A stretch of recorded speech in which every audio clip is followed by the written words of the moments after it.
Welcome to this episode of The Soul Trap. We are excited to have with us on the show today author Joseph Dulmage, a prolific writer, an intense thinker, and a Christian that I think you're going to want to glean some things from.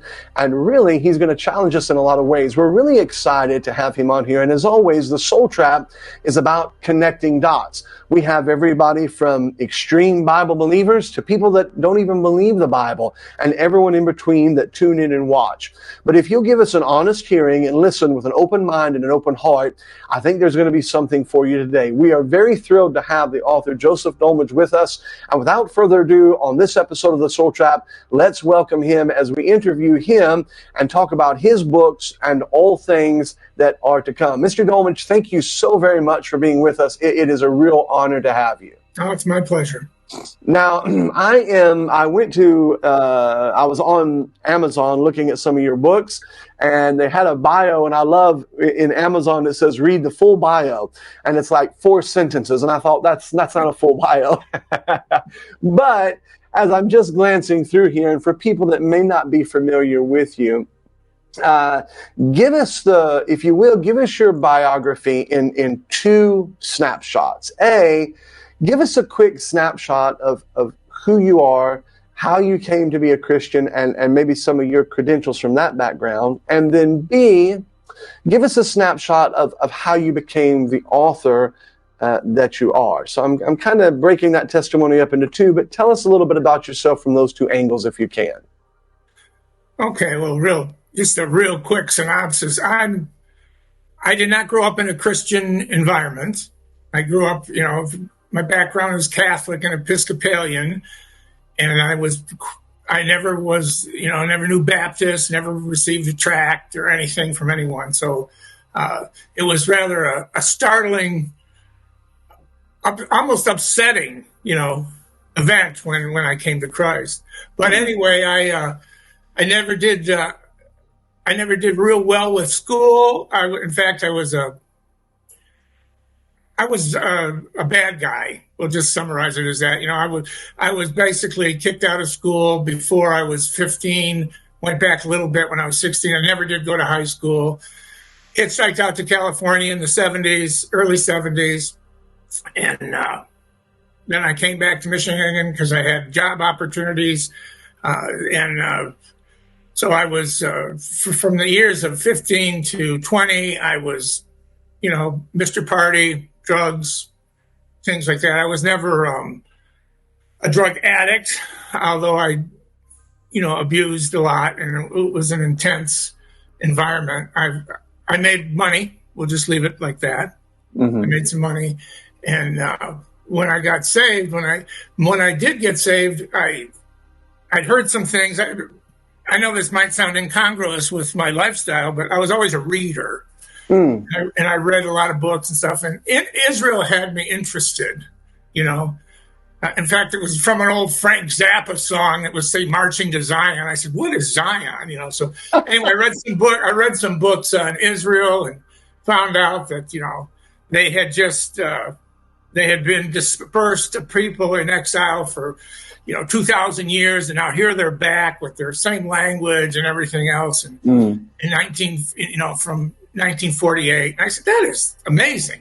That is too astounding, for me to believe. So that's what got me thinking. The historical progress of the Jews got me thinking, and I'm not Jewish either. So anyway, I put together the best I could a prayer. Of course, I had a couple chick tracts, and I read those, and I remember praying. I said, Lord, if this stuff is true, save me. That was the best I could put together. Now that's, a pretty dismal come to Jesus moment, but the next day my life was completely changed, and I started reading the Bible, and I started,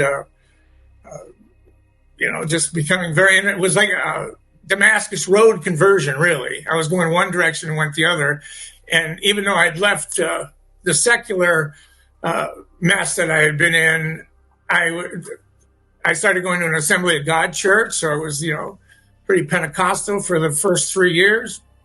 with all the accolades of being a Pentecostal. And then I had some problems with that. And I said, I think I'm in the wrong place.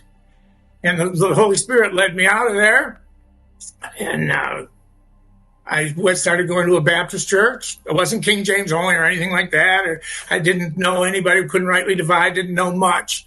And I wasn't in the Baptist church for about 5 minutes. I remember I was 24 years old, 23 years old, and I met my wife.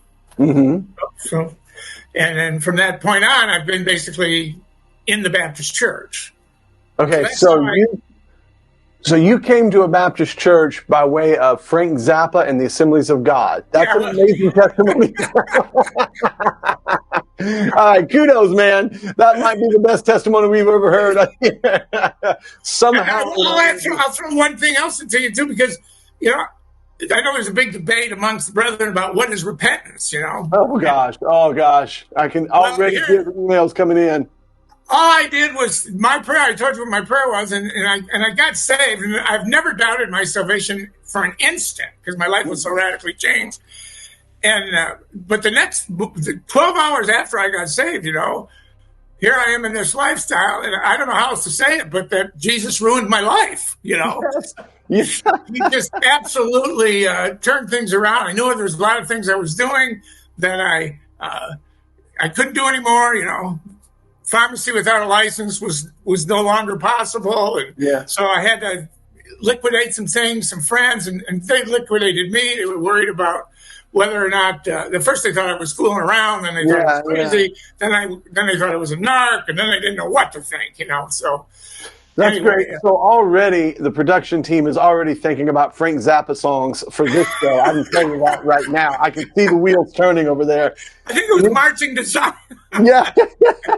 It is so interesting. I always joke around when I'm preaching. When I got saved, I was waiting tables and bartending on a river deck.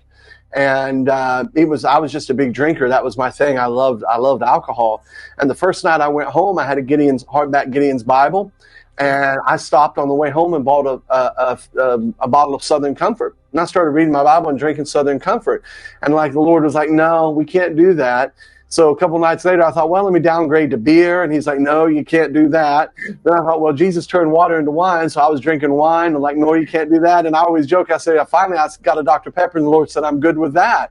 So whatever repentance is, he definitely has a way of changing you and ruining your old life. That's for sure. I love that. That's what he did to me, and I didn't. I even to this day, I didn't clean up instantly. It took me a few years, and I said, repentance happens. Salvation happens in an instant. Conversion takes a lifetime, and I'm still, every day I try to be more like Christ than I was yesterday. So I think this is a journey, but it's I know we're gonna dive off into some esoteric things here in a minute, but I was just recently, one of the last shows we did, we digressed. Let me just ask you something. Do you feel like I feel like this, like we go to one extreme or the other, and that we're not giving people enough time to develop and grow? We're I don't want to be a liberal in the sense of, hey, live anywhere you want, you're fine. But there has to be, I feel like sometimes in our group, our crowd, we're not as patient, because we always tell the story in reverse. It looks really, really good, but we have to have time to grow, just like you were saying. Nobody or very few people hit the ground wide open running. I think maybe sometimes we're a little too quick to judge. I don't even want to use that word. We're too quick to write people off instead of giving them time to develop and grow as a young Christian. What do you think about that? Well, I completely agree. I often say we shoot the wounded. I think that the crowd that sometimes knowledge and rightly dividing our crowd, right? We definitely are not patient enough, and everybody, you don't know what God's going on in their brain either. And full disclosure, I am a Baptist minister now, but I'm a chaplain. I've done a lot of work in prisons and worked with addicts and halfway houses and things like that. And there's a lot of things that people get involved with that they absolutely can't get out of until not only are they saved and they have the power of the Holy Spirit, but it just takes some growth. I don't know. You don't know how many brain cells are left in this guy. You don't know, what he has been through or she has been through, what kind of trauma. I mean, you might think you could deal with that, but maybe they couldn't. Right. So God has, there's definitely, God calls people to teach and preach and gives people, abilities, but I see the sheep, the great flock out there needs leadership and needs a lot of compassion. Mm-hmm. And some people are never going to get to the place that you hope they get to. So there's adamantly, yes, I think we're terrible sometimes. Mm-hmm. And I think, even though we think we know a lot, I think when our group is confronted with a lack of knowledge or something that they can't explain, they immediately default to rule obeying and religious customs. Mm-hmm. And the proverbial hand washing, mm-hmm. With some of our customs and our behaviors are perfectly fine and appropriate, even godly, but let's never make them scripture. Yeah. That's where you get into trouble. I agree. Nothing wrong with washing your hands, but don't tell me it's a scripture. Yeah. You know what I mean? So before I rack up all the email haters that come in, no, and I agree with you 100%. Let me ask you this. Tell us now, fast forward, Lord's working with you. How did you start writing and become an author? And what was it that put, kind of launched you into this field of being an author? Well, I'm 69 years old. And really the first book that I came out of didn't come out until like 12 years ago. Mm-hmm. So I had always written, I preached here and there. I was never a pastor. I candidated several times, but that door never really opened. And I'm very serious about this next statement. If God is shutting a door, don't kick it down. I maybe could have pressed my way into it, but the door is open for me in prisons, which is very ironic concerning my background. But I was able to, I did go to school. I didn't go to Bible college. I went to a secular school and I got a degree in secondary education and psychology and American history. And I worked in prisons helping people get their GEDs and things like that. I believe it was John Booth, the founder of the Salvation Army, who's, talking about a similar conversation like this. He was criticized for what he put up with. Uh-huh. And he says, sometimes you just got to get people dressed and in their right mind before you can talk to them. That's true. And that's hit me hard. I said, that's true. That's true. But anyway, to answer your question more directly, it amazed me right from the beginning how, and still does, how uncurious Christians are about the Bible. Mm-hmm. I mean, I know people who read the Bible every day. I know people who read the Bible through every year, and they just they're just not curious. Does that make sense to you? Yes, sir. They weren't asking the right questions. I would often ask the questions, even as a young Christian, and I didn't know anything, but something would amaze me. And I would say, well, why? What's this? I'd have all kinds of questions generated from that text, and no one would, quite often it was with rebuke. If God wanted us to know that, he would have put it down. Yeah, well, one of the things we'll mention here at the Soul Trap is that it seems to us that Christians, modern, especially mainstream Christians, read the Bible from a profoundly strict materialistic point of view. And there's just not a lot to them. Spiritual means emotional. And so there's not a lot of, when you read things in there, they just kind of like, it's kind of like chicken soup for the soul. But it is a very dimensional, very odd book, quite frankly. And the claims that it makes are profoundly odd. And you would think that Christians would go, wait a second, what? But they don't. They just go, okay, go on. And it's more about just getting them through Monday morning than actually hearing what the Bible is saying. So curiosity, materialistic versus spiritual, I agree with you. We sense that a lot. Good. Yeah. Well, so I started to delve into things. I read a lot. Now I was reading a lot of Christian material, and of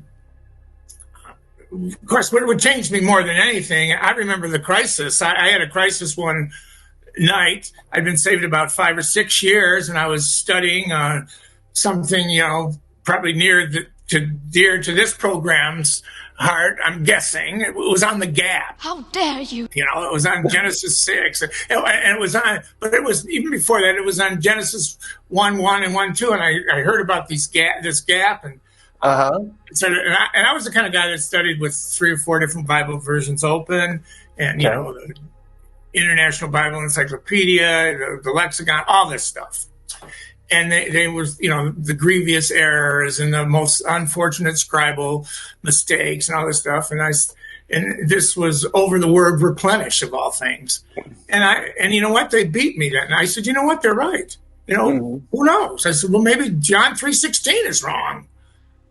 And I closed up the Bible, I closed up all my books, and I went to work the next day, and there was this guy. He happened to be a Baptist, and I had just left the Pentecostal church, and he said, we didn't like each other really that much, but we respected each other. And he said, hey, Joe, what's wrong? He seemed down. And I told him what happened. I said, the Bible's full of mistakes. And what's the sense? And he introduced me to the King James Bible teaching. He introduced me to Peter Ruckman. He said, but he said to me, have you ever noticed that all the scholars only correct one Bible? Mm-hmm. And I thought for a minute, and I said, yeah, that's true. Mm-hmm. And from that day forward, I've basically thought, inspiration without preservation would have been useless. Mm-hmm. So wherever you come down on this, if it's not preserved, then what am I doing? Right. And that was almost like getting saved again. Mm-hmm. For me, when I got that. And then, of course, the rightly dividing, and I was introduced to Clarence Larkin, Dispensational Truth, and some of the better books that are important. And those are my mentors, the books, people who believe the Bible and love the Bible, and we're able to rightly divide it. And I'm not a hyper-dispensationalist, by the way, just full disclosure. Right, I'm a dispensationalist, but I think I'm reasonable. Right. And so I started writing. I wanted other people to understand that. It's been if I might have a calling for anything, I want other people to be curious. I love it in a small setting or even in a large setting where you see the lights going on in your audience. Hey, I understand this. So then that's why I started writing. Okay, so let's jump into some of your writings. I've got in front of me 2 hard copies. One is Leviathan's Nightmare. The other is King's Rule. I have the Parables, and then I also have online on my Kindle, I have a couple. But one of the ones that's most fascinating to me, you probably know where I'm going. There's a couple of them, but one of them is Consider Melchizedek. Tell us a little bit about what prompted that writing, and tell us, if you can, what is some of the theories, concepts that come out of that book? If we recommend, I recommend everybody listening, you need to get this guy's material. But what is it that comes out of there? What is so special about this guy? And what is it that we've overlooked, that we're missing about this mystery character by the name of Melchizedek? Well, Melchizedek is from the book Angels, Giants, and Things Under the Earth. It's a chapter in that book. There was if you have the old Melchizedek, that was something I read long, long time ago. But this book, it's a chapter really in Angels, Giants, and Things Under the Earth, and it's called Dark Studies. Dark Studies, and that's the other one that I have in front of me. And it's by far and away the most controversial book I've ever written. Far and away. Tell us why. Pardon? Tell us why. Because of Melchizedek, largely, but when I do present a hypothesis or a theory, I'm honest about it. I say this is a theory. I'm not building my church on Melchizedek. Right. But I do. But just if somebody's unfamiliar with the hypothesis, the hypothesis is that Adam and Eve had children before they fell. Melchizedek being the eldest son, and he is not connected through the fall, but the parentage is still Adam and Eve. He ate from the tree of life and never died. Mm-hmm. That's it. Now, when people hear something like that, they go, "That's got to be heresy." Yeah, well, even when you just said it, it's like, wait, back up, say it again, say it again. I'm a straight shooter. I don't want to deceive. That's what I still believe that, but it doesn't change anything, really. Right. So what brought you to that? Was it a series of scriptural studies? Because I've read it and I'm looking at it in front of me. But if we were just sitting down, we're just sitting down having coffee, and somebody says, this Melchizedek, I'm looking at some scriptures here and there, and how do you come up with that? What's the basis for that theory that you're positing? What would you say? Okay, well, in the first place, I think I've read most everything what people think about him. And nobody knows. He's a very mysterious kid. He's enigmatic for sure, and he's been.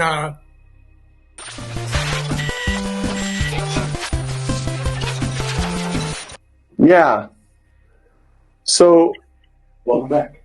Welcome back. The powers of darkness must not have wanted you to tell us about Melchizedek. So, we lost you. You said very enigmatic character. There's a lot about him, but almost zero. Nobody has a clear idea of who he is or where he comes from. My understanding basically is you got two options. A pre-incarnate appearance of Jesus.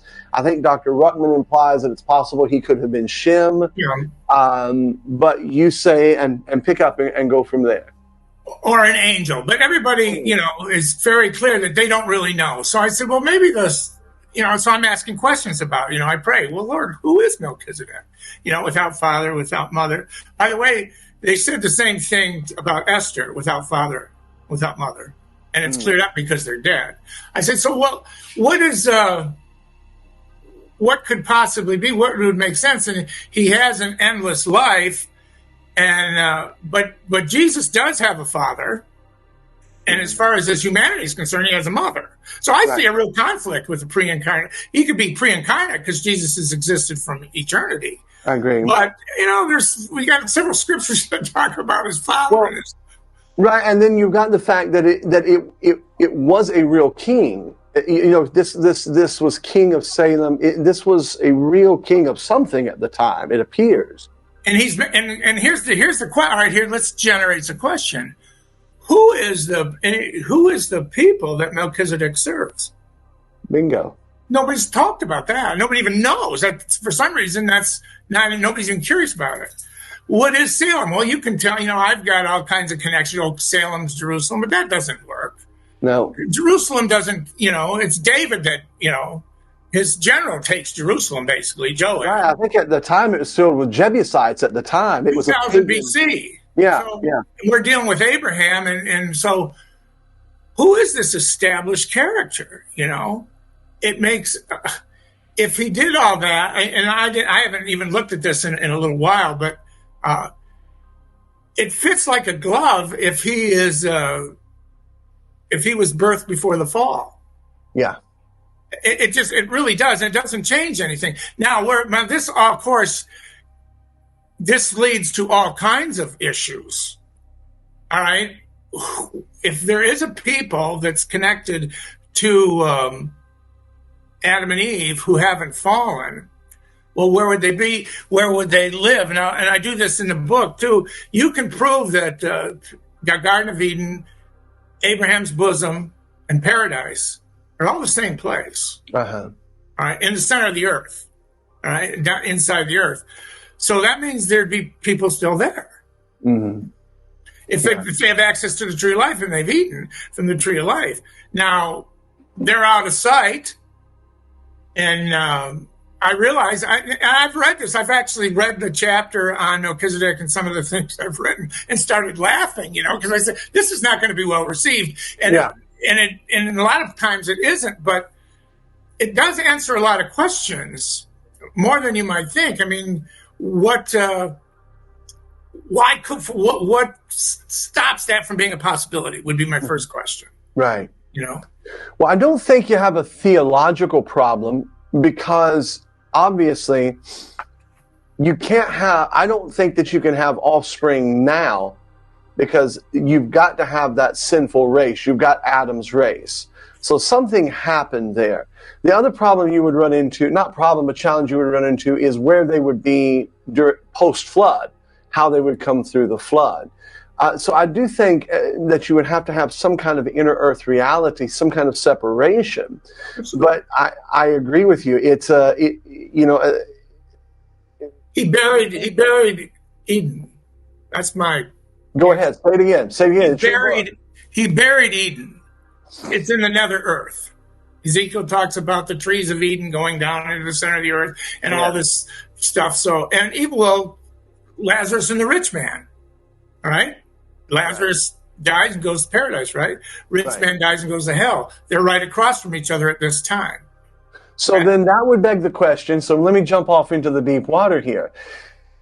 Wouldn't that pose the next curious question about the nature of the earth itself, the nature of inner earth?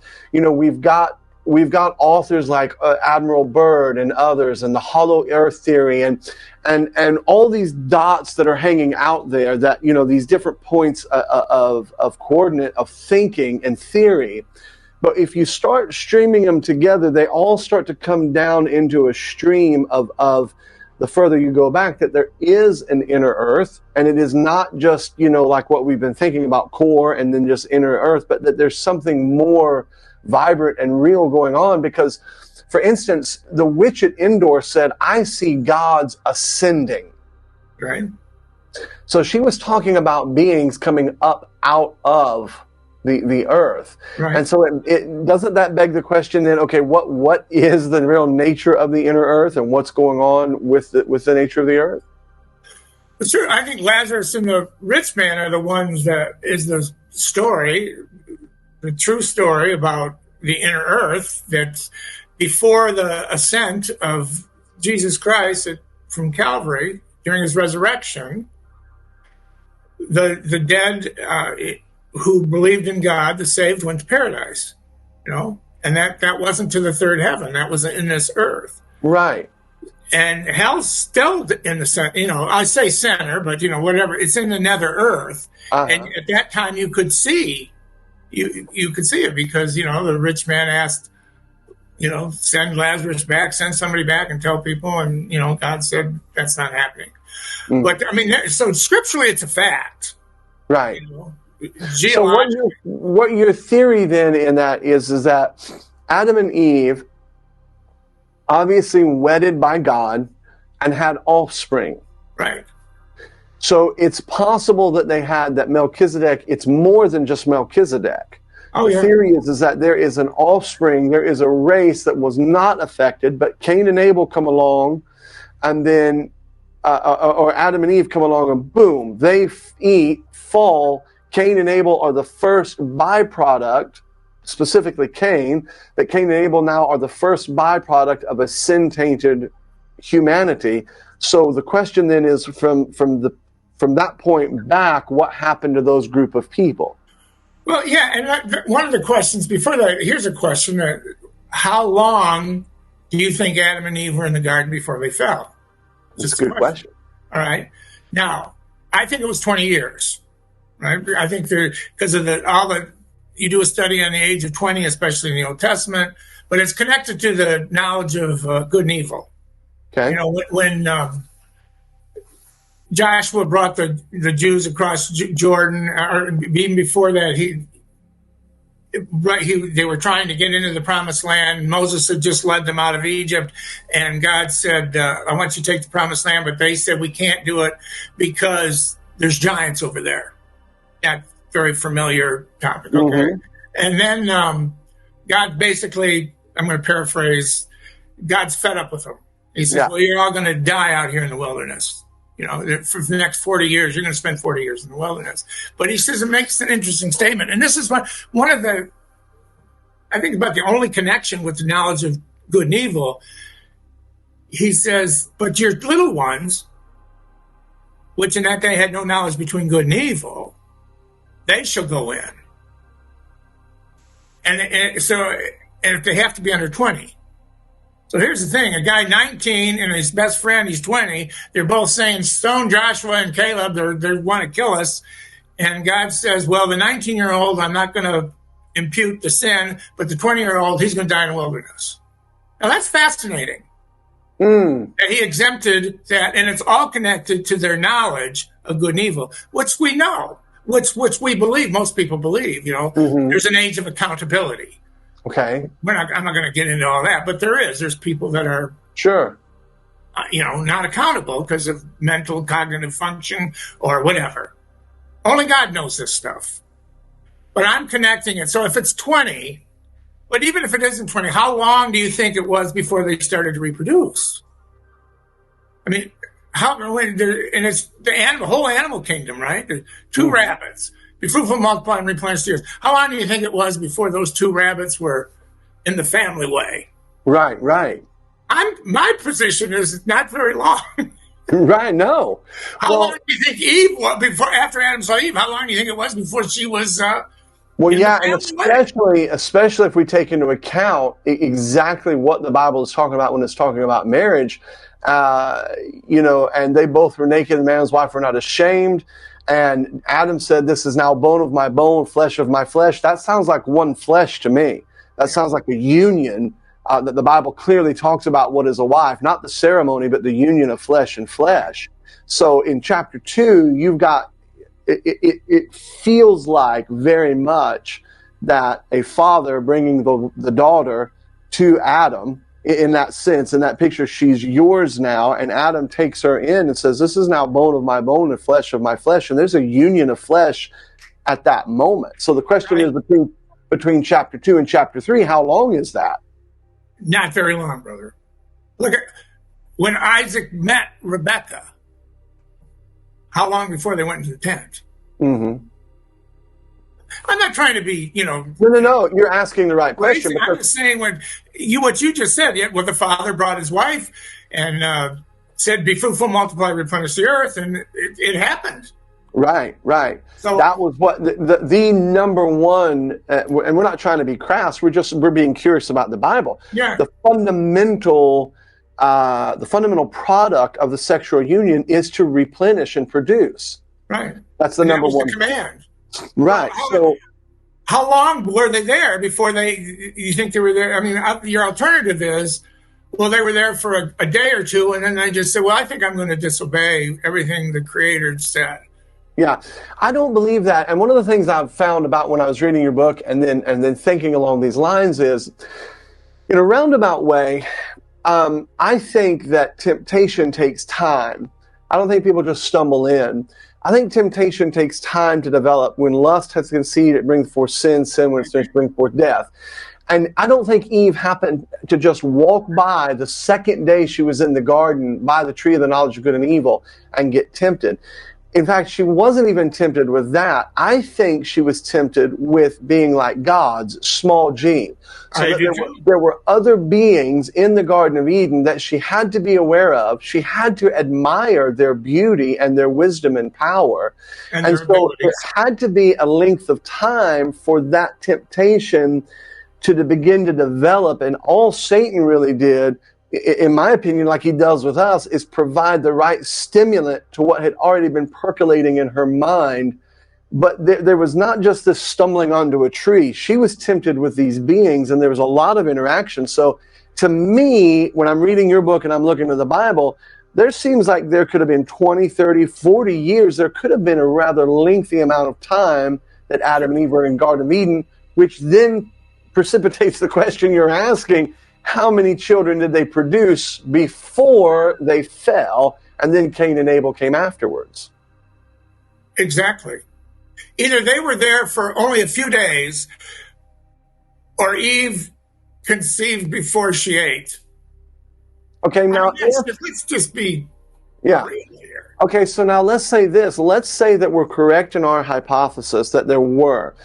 Is it possible that those people would have died off once the access to the tree of life was cut off. In other words, God says, listen, I'm sorry, but your mom and dad, everybody gets the spigot turned off because they now no longer have access to the tree of life. So even though Melchizedek and his crowd didn't sin, they still are on the outside now as well too. Is that a possibility, or does that seem maybe unjust? Or we I don't know, we're speculating, but it's a good. Okay, well, let me stop you for the first question, and I would say wrong turn. Why would anybody think the tree of life's been cut off? Okay. The tree of life I believe the tree of life is still where it always was, in Eden. No. I'm sorry. What I mean is that there were cherubs and there was a flaming sword to keep the Garden of Eden. So they weren't allowed to have access. Weren't Adam and Eve kicked out of the garden? Adam and Eve weren't allowed to have access. Okay. It says, get Adam and Eve out of here, lest they eat from the tree of life and live forever. Gotcha. All right. He didn't say, if there was somebody before that, they wouldn't have been included in that command. They would have been, and God is preparing even then, and that he does set the cherubim. That's the only place cherubim's capitalized, by the way. And they're armed, and there's a sword. So he's serious about stopping people from getting to this tree of life. Right. You know, the tree of life shows up 3 times in the Bible. It shows up in the beginning of the Bible, in the middle of the Bible, and at the end of the Bible. And every place, it's on earth, and it's associated with paradise. Anyway, so he buries that whole, there's like a continent, all right? And if running with the hypothesis, those people could eat from the tree of life as long as God allows them to. Hasn't changed his mind. And I actually believe that's what's going to happen he says, be fruitful, multiply, replenish the earth to Adam. Noah steps off the boat on the mountains of Ararat. He says, be fruitful, multiply, and replenish the earth. And I think, now that's biblical fact, I think at the end of the great white throne, judgment, he's going to look at the people that are left, and he's going to say, be fruitful, multiply, and replenish the earth. I don't think that plan's gone away. Right. So the tree of life, it's just in the center of the earth now, in paradise. It's where it's always been. The Garden of Eden was a beautiful valley, and it's just covered over. And what is Isaiah, at the second coming, Isaiah is talking about the second advent, and he says in chapter 45, 44, he says, let the earth open and let them. He talks about, I can't quote it exactly, it's not off the top of my head, but he says there's springing up righteousness from beneath your feet. Yes. Now what happened geographically? Jesus touches down on the mount, and the mount divides, right, and opens up. There's a great valley. I mean, he's exposing this inner earth again. Yes, because in Isaiah it talks about that you'll be able to actually see into hell. Yeah. Post him touching down. And what's the term, the name for the millennium, the scriptural name? And of course, it isn't the millennium. It's I call it the 3 R's. It's called the rest, the regeneration, or the refreshing. But the regeneration is exactly what's happening to the earth. The earth is starting to regenerate. Mm-hmm. The earth is, the throne is now back on earth. And there's the river of life's emanating from the throne, and it's cascading out. It's on Mount Zion, which is now here, and it's the river of life is regenerating the earth and the water. And Ezekiel talks about this too, that wherever the water goes, things start to come alive, and things are changing. So the earth is being restored. Regenerate is a perfect word. Mm-hmm. And that, unless you call it the millennium, people would know what you're talking about. Okay, like rapture. Yeah, right. So So Melchizedek.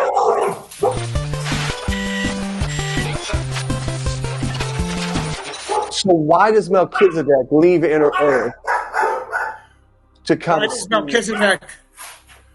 Well, Melchizedek was left because God's starting a whole new order. Up until Abraham, God's been dealing with the planet, the human race as a whole. Okay. With Abraham, something new is starting. He's dealing with, he's carrying out his kingdom building plans through one specific people. Okay. So this is new. So anyway, because this is so different, because it's startling, Melchizedek comes up and he's involved. Because basically Melchizedek is custodian of this planet. He's the one that has dominion of this planet. Okay, develop that just a little bit. How does this Melchizedek figure, how does he have that dominion? How is he exercising that dominion? And why do we not hear about him post-flood, involved with Noah? I mean, he doesn't show up anywhere until all of a sudden, boom, chapter 14 of Genesis, and then we don't see him again until the book of Hebrews. So how would he be embarking on that dominion? Okay, because, well, first of all, God gave Adam and Eve dominion. He gave Adam dominion over the earth, right? In their unfallen condition. He says, have dominion, which is rule and authority. All right. They lost it.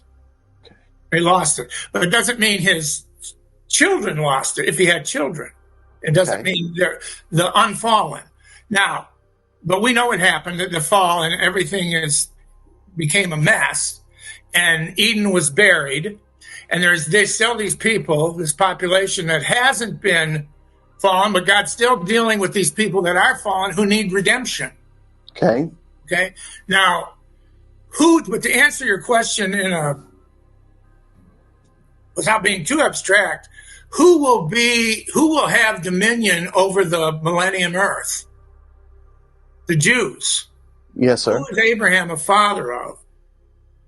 The Jews. So he is introducing, not only that, if you read Hebrews carefully, he calls Melchizedek is actually one of the tribes of Israel. Mm. He introduces this is probably an interview in and of itself. Yes. Or a Bible study. But he seems to be counted as a tribe of Israel. Okay. So anyway, that's just a fast answer. But the Jews will be in charge of this earth in the future. He does. I'm playing that in my mind because when you said that, there's a part where he's talking about the different lines that it comes through Levi, the law, but then there's a new through Melchizedek. Yeah. He keeps jumping over Melchizedek. It's the Levitical priesthood that's going to be done away with, really. Mm. He doesn't, Melchizedek is a priest too. Yes. And so what will his function be? And if he has eternal, he's going to be doing something, and he's connected to this earth, and he never dies. Mm. So he doesn't even need a resurrection. So what are we dealing with? With Melchizedek he's an enigma for sure. But unless you just want to pretend he's not there, there's some things you're going to have to deal with it. Mm-hmm. If there is a people inside the earth that can come, it's not like just a hole that you jump in. It'd be more like the curvature of the earth. You're just not even aware that you're, like you read Admiral Byrd. He wasn't even aware that he was going into the earth. Uh-huh. Right? He's traveling and he said, I'm going to run out of gas. How come things are getting greener? How come I see this vegetation, and how come I see woolly mammoths?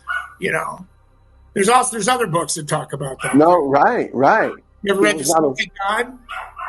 Interesting. Okay, so then that leads me to one of your other chapters, and that ties in Leviathan's Nightmare. Okay. And it's not just that, it's Leviathan's Nightmare, Behold the Lamb. And that's always wonderful to keep in mind. It's page 166, the serpent's seed.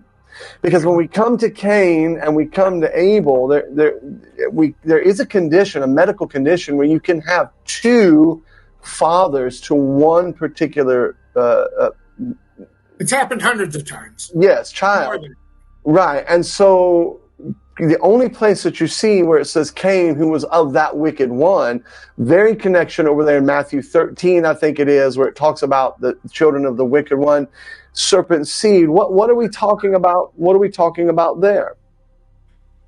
Well, this is a very dark doctrine. Yeah.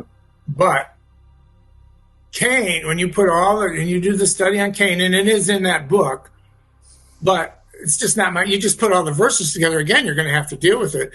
Cain, when the serpent, who is the devil, it's not a snake. Right. I hope everybody's clear on that. The serpent is a name, just like when I say the Lamb of God, you don't think of a furry farm animal. Mm-hmm. The Lamb of God is Jesus Christ. Well, the serpent is one of the titles of the devil. All right. And the devil's, so Eve's not talking to a snake, she's talking to a man. And anyway, when the devil hears that this being, and I don't think he'd ever seen a female before. Okay, so let me back up for just a second. Let me press you for just a second and ask you a question. The Bible says that when God then cursed the serpent, he said the serpent was more subtle than any beast of the field. And then it says that eventually he cursed the serpent to go on his belly. So obviously the serpent that Eve encountered was not what we see today, though it's a curse, right? But you're saying that it was, in other words, was it a earthly animal inhabited by Satan that looked somewhat different? What do you think that was and is talking about? I think Eve is conversing with Lucifer. Directly. Okay. And I think Lucifer, when he does show up in Scripture, he's like Jesus Christ. He shows up as a man, okay? Uh-huh. It's part of the mystery of iniquity, as opposed to the mystery of godliness. Okay. And so the serpent hears God, and he says, if that thing right there can reproduce images of God, that thing right there can reproduce images of me. Wow. Right? Now, that's a theory, all right? But...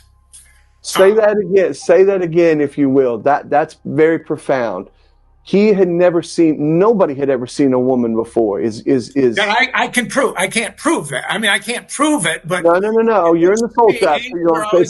Male gender, okay.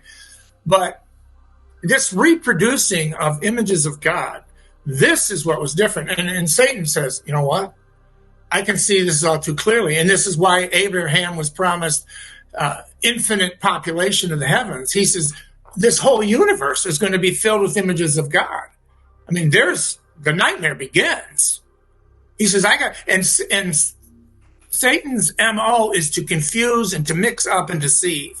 Okay. In fact, Babylon means to confuse by mixing. Oh my God.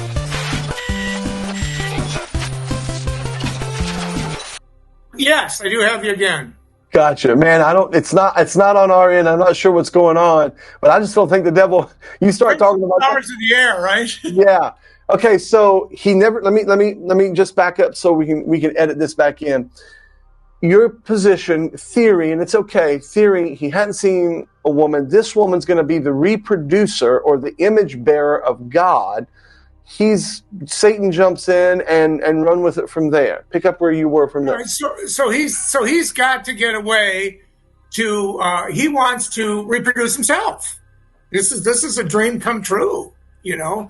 So he figures out a way, and it doesn't have to be, you know, people. I know what people are thinking immediately. This sexual relationship. This is the smartest creature God ever made, right? Lucifer. Okay.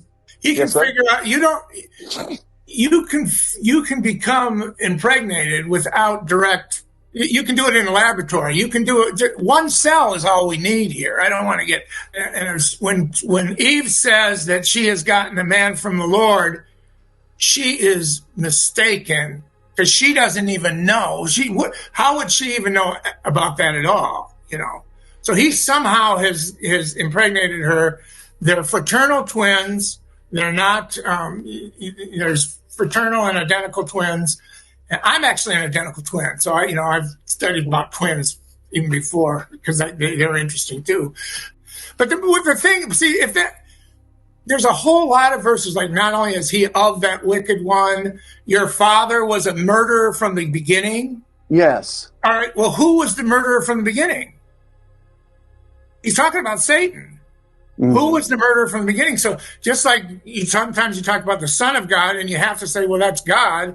Sometimes you talk about the son of Satan. You say, well, he's emulating the Trinity the best he can. Right. So you have your father, the devil, he was a murderer from the beginning. But then study what he said. In fact, you can turn and read Cain's, when God confronts Cain, he said, if thou doest well, shall thou not be accepted? Right. Well, okay. And then he said, but if you do as not well, sin lieth at the door. And then what does he say? Thou have his desire. Have his desire. And then you, Cain, will rule sin. If you sin or I sin, sin rules us. But if Cain doesn't accept this pardon right here when he's talking to God, he will be the ruler of sin, which comes very close to being the man of sin. But everybody reads that, and some of the new Bibles even change it. Sin will rule over you. It's you, Cain, will rule over sin. So he's the man of sin. I don't know what else you can do if you're going to believe every word. So there you go. I mean, and there's actually more. I'm looking at it right here. If thou dost well, shalt thou not be accepted. And if thou dost not well, sin lieth at the door. And unto thee shall be his desire, and thou shalt rule over him. See, God has personified sin to a person, and then he put Cain in charge of it, which is staggeringly interesting. Wow. Okay. Oh, another thing that's interesting, he's actually offering. So do you believe that, who is the end? There's, the mystery of iniquity. There's the serpent, which when the curse, back to your original question about when he cursed the serpent, that's when the serpent was turned into Leviathan. Okay.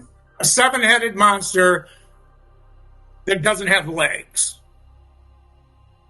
Okay. All right. So that's what happened to the most beautiful creature God ever made. That's when he went after Adam and Eve. That's what happened. He didn't go after Eve because Adam was too tough for him. He went after Eve because Eve could produce an image of himself. And I think he pulled it off. And he pulled it off in Cain. Yeah. So, okay, so let me... Serpent seed is Cain. But that doesn't necessarily mean that every human since then is. No. Cain is. Any more than it means that every human since Jesus Christ is a God. That makes so much sense because I have studied that, but I have not tied in what God said to him, sin lieth at the door. Is that sin? Wow. He is the Antichrist is the exact opposite of Jesus Christ. Yes. The antithesis. All right. So you got in the antithesis of the serpent is God the Father. The antithesis of Antichrist is Jesus Christ. The antithesis of the false prophet is the Holy Ghost. Right? So he's emulated the Trinity the best he can. Yes. Now, after Cain, now you've got the spirit that has come into existence that didn't exist before. The soul of the serpent seed. Now he can inhabit whom he wants individually. The spirit now worketh in the children of disobedience. Yeah, but I asked, when we get into the serpent seed, I think it's directly tied to individuals. I mean, this is, and it's in somebody's probably out there, if they're still listening, it's inseparable from Judas Iscariot. Okay, so so I appreciate you bearing with me. Believe me, people are listening. Believe me. So I want to come to that because it's interesting. The first mention the word mark shows up, M-A-R-K, is on Cain. And of course, we know the connection with the mark of the beast in Revelation. But when I look at what you were just saying, when I look at Genesis 4, and where he says, sin lieth at the door, and unto thee shall be his desire. What is that sin lying at the door? What is is that the offspring of Cain? Is that what is that you think that he's referring to there? Well, it's like he's the lie. Sin is the ultimate, the offspring of Satan, just like Jesus Christ is the truth. Lucifer's offspring is the lie. Sin lieth right there. This whole thing is about to turn. This is an epochal moment in history. What's happening with Cain? This sets just like Jesus Christ is developing his kingdom, which is the story of the Bible, the kingdom. Satan is developing his kingdom, and Satan's power is getting God's people to make decisions that then God will honor, even though they're bad decisions. Does that make sense to you? Yes, but say it again. Flesh it out for me. Satan's real power is getting God's people to make decisions that God will honor, not just because they're God's people and God can't break his word. All right, one of the few pictures of the satanic trinity is Balaam, Balak and Baal, okay? That's one of the few pictures. But what did Balaam do? You read the story of Balaam, and you almost wonder, is this a good guy or a bad guy? Yes. Yeah. But anyway, you keep reading about Balaam, and you find out what Balaam did. Joshua says something about it, and so does Moses. But what Balaam did was he got back to his home, and he said, you know what? I really do like those the pleasures of the palace. I really do like that stuff. So how can I get at it? He goes, I know. He says, again, here's a paraphrase. He says, get a couple of your really good-looking women, scrupulous, good-looking ladies, and send them over there to the camp where the Israelites are.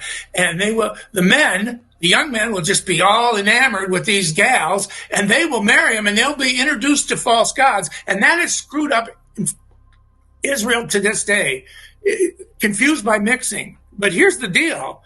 Now God's got a people whom he loves and he's promised to bless. And he's got this group of people who he hates, and they're marked for one of the 7 tribes tribal distinction of total annihilation. And that's another sermon, but there's something DNA wrong with these people. They're connected with giants. And he says, so you get them over there, you get them all mixed up now. So now how can God curse these people whom he just said he was going to bless? Okay. He pulled it off, confused by mixing.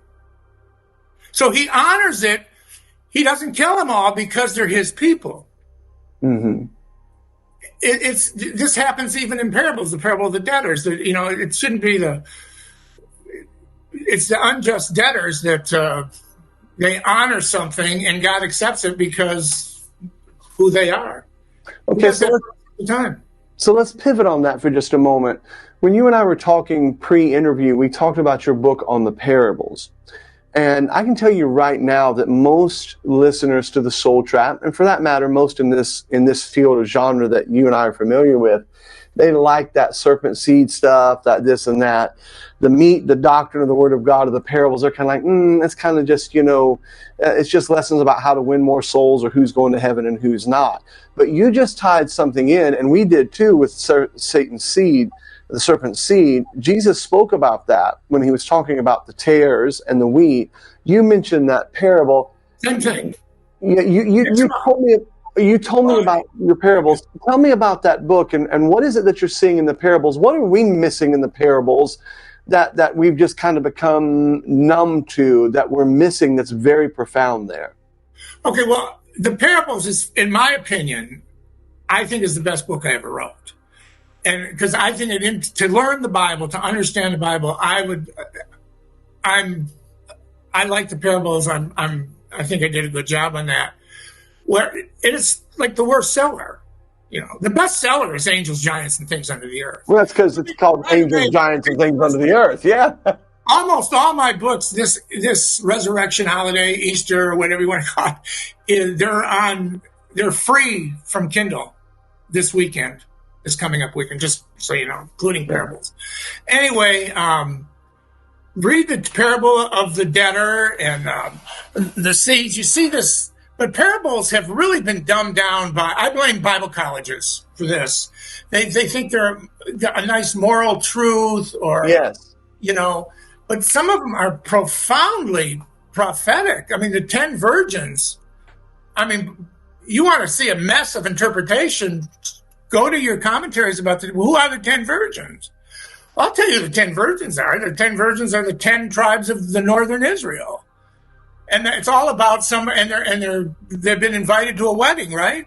Well, the wedding is the Christian church that's taking place in heaven. The bridegroom comes and says, listen, you want to come to the wedding, you're invited, but you're not ready yet. And some of them get ready. But this is during the tribulation. So there's a lot of prophecy in the parables. I mean, the 10 virgins straightens out a whole bunch. It's like a picture is worth 1,000 words. Okay. A parable, and this is the greatest teacher ever lived, Jesus, right? He puts things in succinct, simple little stories that have all this huge amounts of truth. But if you just think, well, it's a good moral, example of something. I had a preacher tell me once, don't try to make everything fit in a parable or you'll start a new religion.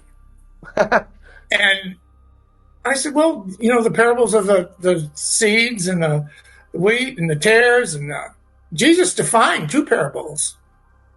And he defined everything, and every noun represents something. Everything in the physical world presents spiritual truth. Everything, even if I can't tell you what it is. Mm-hmm. And that's what a parable is. It's not a fictitious story in that sense. It's a story that is presenting extreme and extraordinary spiritual truth. It's almost, now the occultists would say, as above, so below. It is almost the reverse of that. It is a mirror, in a sense, of telling you of greater truth. Dive into that just a little bit, if you would, about that parable of the wheat and the tares, and then the same thing like with boy, you've got my mind going here, because that's what happens. We read these parables, and at best, most people are simply drawing some dispensational distinctions from them. That's about all that they are. I mean, most people's understanding of the parables that have any depth kind of stop at the Schofield level, but you're saying that it's actually even more deeper insight into the connection between the spirit world and our physical world and all that. Jesus is taking that and putting it into a story, and he's putting it into a manageable, understandable thing of saying, this is what's going on through this story. Am I understanding you correctly? Yes, it's correct. I think people who have who know the Bible's without error and they're rightly dividing, but rightly dividing just doesn't mean getting your dispensations right. Correct. I think rightly dividing has to do, correct Bible interpretation. There's a historical, a spiritual, and a doctrinal. Would you agree with that? Okay. Yes, sir. 100%. Okay. Well, I think some of the dispensationalist camp, especially the hypers, do this ad nauseum. If it isn't doctrinal, they basically don't want to hear it. Yes. Yes. And just because something's historical, and to really know the history, you really got to study. You got to know what's happening. But the spiritual and the doctrinal, you shouldn't sacrifice one of those, and because this one, all your eggs are in this basket because it's more important. Just know the doctrine. Well, no, you can't even know the whole doctrine until you know the history and the spiritual as well. The Passover is a perfect example when Jesus, the Jews are getting ready to leave Egypt, and Moses says, he gives his last plague. He says, you got to kill a lamb. You got to put blood on the door, and he tells them where to put it. And then he says, that's what you got to do. And then when I see the blood, I'll pass over you. Okay. We know the history on that and everything, but doctrinally, who is that for? Doctrinally, that's for the Jews leaving Egypt, right? Yes, sir. In other words, you and I can't get real excited about that story and say, you know what, I'm going to go kill a lamb and put blood on my door tonight. That would be stupid. Right. Okay. But spirits, the real power of that story is the spiritual application. They shape the blood like a cross. Jesus says, I am the door. Yeah. Paul says, Christ our Passover is sacrificed for us. I mean, it's a preacher's gold mine. Yeah, exactly. But the real power there isn't the doctrine, it's the spiritual. It's a spiritual application, which you can then gel with Pauline doctrine and truth that our apostle told us. But if you just if you don't even want to study the history or the spiritual, you miss it all. Right, right. And I think that almost every parable is like that. Even the one verse parables. It seems as if and I know I'm digressing just a little bit, and we're maybe moving out of the red meat for some of the conspiracy crowd, but I think that in our group, the Bible-believing group, I really think that the parables have almost become just almost non-existent. It's kind of, it's not we just kind of brush over them. But you're saying that there's a lot more profundity to them than we're giving them credit. Absolutely. I think they're the most underrated parts of the gospel. And that's what Jesus talked about. In fact, there's an amazing statement. Jesus didn't teach anybody anything without a parable. You ever pick up on that? Develop that just a little bit for me. Well, he made the statement. He said, when Jesus was talking about parables, he says, without a parable, Jesus spoke not. Maybe one of your people can find that verse exactly, because my memory's not what it used to be. Yeah. It's never that great, but... Kevin, can you look that up and see? Okay. Without a parable, he didn't teach them anything. That's how, that's how you understand things. One of my big loves is Israel. In fact, I'm going to release a book in about 3 weeks, and it's called Prophets Rule, The Ages to Come.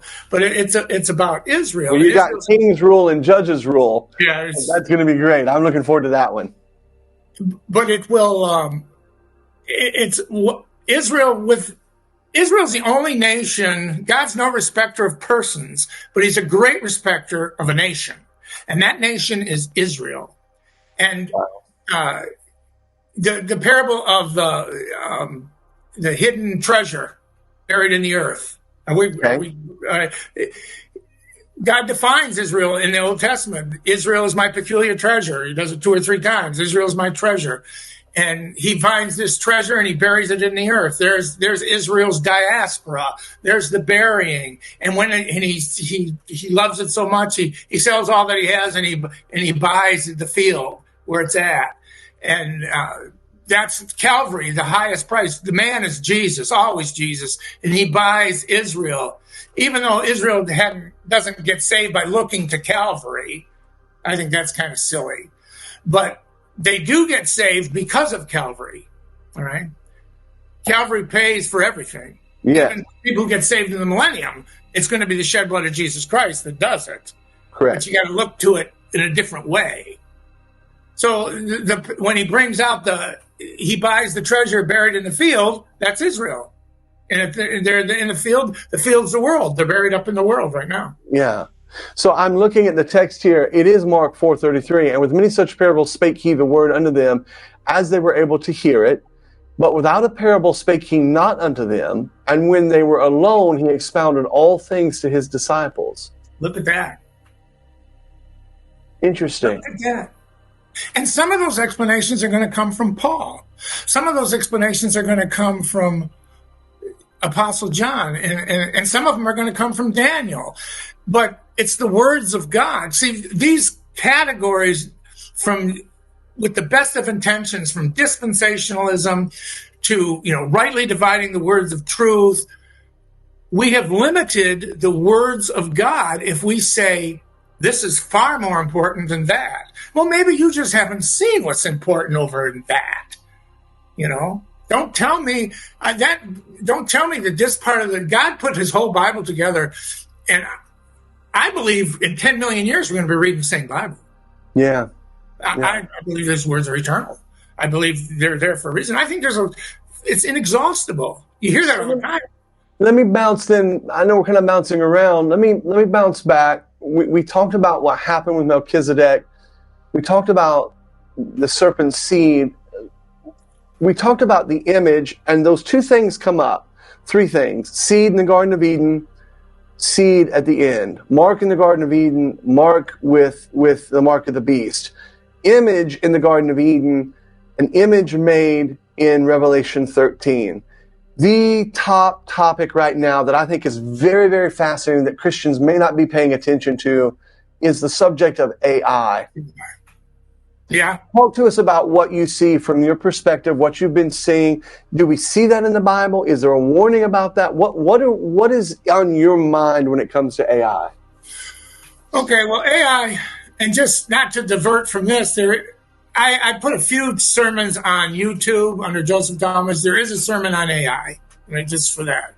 I think AI, but more and more, even some of the creators of AI that aren't,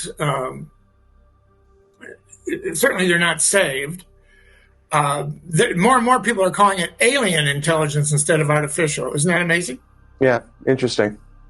But I think to try and summarize it quickly, what AI is the interpreting of an image. That's what it does. It interprets an image. And everything has been reduced to an image. You and I are looking at an image of each other right now. Every book in the Library of Congress has been scanned. It's now an image. Every book in China's comparable Library of Congress has been scanned. Same as in Japan. Same wherever there's a book. Every page that has ever been written has been scanned and is now an image. Isn't that something? Mm. So AI can look at these things at godlike speed, small g, okay, and interpret them. Everything's an interpreted image. You know what job's obsolete right now? Radiologist. Those are doctors. There's tens of thousands of radiologists. Not that they're all going to lose their job tomorrow, but 3-4 years from now, yeah. Because all it is interpreting the image, the X-ray. That's all it is. So I think, but to make a long story short, I think what's happening is that Satan has created a machine, a computer, wherein spiritual entities can inhabit. It isn't, you can say the computer is just a machine, but it really just isn't. It's a lot. There's a lot there. I mean, this, to be honest with you, Joel, I think this is a topic for a whole podcast. Okay. Anyway, I mean, I'm not telling you to have me back, but no. That's happening. So let me do this. If you have enjoyed this, what I'd like to do is circle back, put a bow on this one, and I would like to come back and do an entire start out, hit the ground running on this AI, because I think I think Christians are in for, here's my personal theory, okay? When Jesus said, as in the days of Noah, so shall also be the coming of the Son of Man, I think that you can make a hard case that Enoch and the times of Enoch would fall under the days of Noah in that time period. And during the time of Enoch, there were sons of God, there was giants, there was mutations. Paul said in Galatians, though I or an angel from heaven preach any other gospel. I don't think that's just an illustration of hyperbole. I think it's a warning, the same kind of warning given to us in Colossians, which I think is an end-time epistle of Paul. I think it's very, very possible that before the rapture of the New Testament church, Christians once again Christians are going to have to deal with, like Enoch, the sons of God. And really, I think we're in for some very unique times. And AI, I don't think demonism is a bunch of kids dancing around a bonfire. I think it is AI. It is more sophisticated than we could possibly imagine. So I'd like to just schedule with you and do a whole show on that, if you would be good with that. Yeah, I'm very good. I want to just say one thing, though. This sort of encapsulates AI better than anything, really. As it was in the days of Noah, so shall it be in the coming of the Son of Man. Okay. Well, everybody, I'm going to read that. they did eat, they drank, they married wives, they were given in marriage until the day that Noah entered into the ark. So you want to know what the days of Noah were like. If you think we're living in the last days, look around. God just didn't say only the moral attitude of the people will be like the days of Noah. Everything is happening. The genetic corruption, the genetic confusion, everything, the technological advancements, all of that. It took somebody just said, well, God doesn't mean any of that stuff. But here's something else that's almost always overlooked about the days of Noah. The Tower of Babel. It's been 100 years since the flood. Noah is still alive. If you're going to include in your investigation of the days of Noah, you have to examine Noah's 350 years he lived this side of the flood. Because those are the days of Noah too. And the most significant thing that happened in the days of Noah, in Noah's last 350 years, was the Tower of Babel. And what were they trying to do in the Tower of Babel? Well, they're trying to make a one world government. They're trying to make a one world city. They're trying to do it all without God. They're trying to reach heaven from a tower. They're trying to do all this stuff. But God makes an amazing statement. He says, let me see. But God comes down to see what they're doing, and they're building this tower that can reach heaven. Okay. And basically, God comes to the conclusion they can pull it off, right? So he divides the languages, he divides the people. I think he makes skin colors. I think he makes all this diversity, right? He separates the geography of the planet. He spreads it all apart. But he says something extraordinary. He says, now nothing that they imagine to do shall be restrained from them. Yeah, and nothing will be restrained from them which they have imagined to do. Right. You know what I think this AI is? I think AI is the second attempt at the Tower of Babel. And I think this time it's going to work. Because one of the first things AI did was eliminate language barriers. The first thing it did. There's no such thing as different. All those books we were talking about that are scanned, they can all be reproduced in somebody's language right now. You don't have to worry about it. You can speak into a microphone and hear it in your own language at the UN. It doesn't matter what it is. Mm-hmm. And now, so all this productivity, all these advancements were hindered because we weren't all on the same page. Mm-hmm. And now we are again. Okay, so we're going to double back in our next interview. Okay. And we're going to really dig deep onto that, because I think we're going to see more and more and more of that. First of all, I want to thank you for letting us pick your brain. I could go on and on and on. This has been absolutely fascinating, and I just feel like we haven't even scratched the surface of your work yet. I think that there's a lot more for us to get to and to get at. The parable is did we lose him again? Okay. That's all right, brother. I don't know what it is, but listen, greater things. Is this unusual to happen like this? We have never had this. Well, I tell you, you know what? I will take it back. We have had this a time or two, not from us, but where we've had different things. But it's usually, to be honest with you, it's usually when we're dealing with something like this. You know, the silly stuff doesn't matter. But what we're talking about here, I don't know that people really realize just how close we're getting to the real profound meat of the spirit world. I mean, the spirit world is not a bunch of silliness. We're talking about high-level reality here. So let me do this. I want to recommend and suggest and throw all the weight of the Soul Trap and everything we have. If you do not have any of this author, if you don't have any Mr. Dulmage's books, you need to get his books. Let me start with the book of parables. That's where I believe that every Christian listening right now, you should grab that. There are other books. You can go to Amazon.com. I think all your work is there, if I'm not mistaken. You can get that there. You need to read it and study it. And there's just so much that you're going to, and like I said, we've only begun to scratch the surface. We're going to come back at our next interview, if it's okay with you. And I'd like to really focus in on AI, because just like you said, that is going to be the end time one right there. And it's one of those, like Danny Casolaro, who wrote the book The Octopus. It really ties into so many different things. It's not one stream. This is opening the door for medicine. It's opening the door of philosophy, of writing.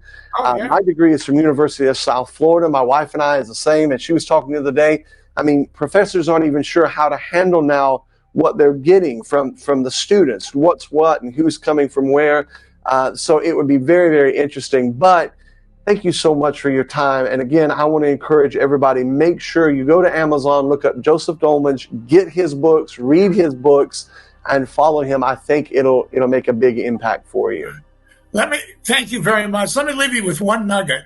Go for it. Do you know that the only battle that Joshua ever lost in the Promised Land was the battle of Ai? Hey, that's the mic drop moment right there, brother. That's the mic drop moment. My guy behind brother Kevin back there is going, yes, that will get edited to the end. And AI means heap of ruin. Oh my goodness. Check it out. It's the only battle he ever lost.